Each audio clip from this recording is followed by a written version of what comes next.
Habari njema ni kwamba kesi ya Lissu mwisho wake ni... Shalom mtu wa Mungu.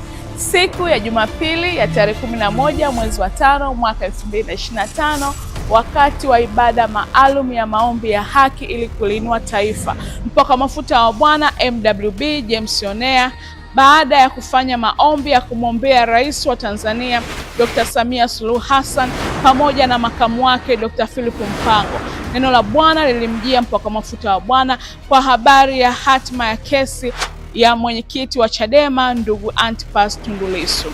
Na haya ndio yalikuwa maneno ya unabii huo. Thank you Jesus. Kumbuka ilikuwa ni sehemu ya pili ya maombi ya haki ili kuliinua nini? Taifa.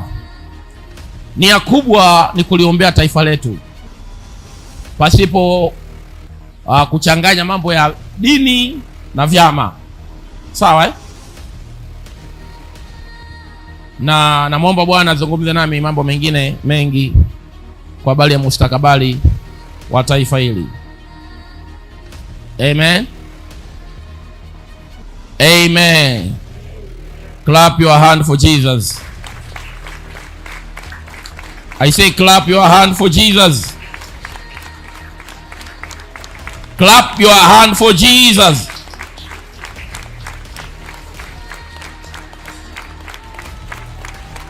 Habari njema ni kwamba kesi ya Lissu mwisho wake ni mzuri tu. Mpigie Bwana Yesu makofi. Clap your hand for Jesus.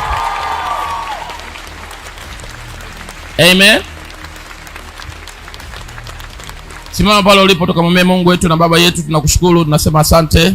Pamoja na kwamba maneno hayo yalikuwa ni machache, mara tu baada ya ibada, timu ya habari ya Gudumu la Kinabii iliweza kumwendea mpaka mafuta wa Bwana ili kutaka kujua nini maana ya maneno hayo. Kesi ya Lissu mwisho wake ni mzuri tu. Naye mpaka mafuta wa Bwana MWB James Yonea aliweza kuweka bayana na kusema, of course kile ambacho nimekiona ni kwamba mwenyekiti wa Chadema Tundu Lissu ataweza kuepushwa na shauri la uhaini linalomkabili mahakamani kabla ya kuwa huru kabisa.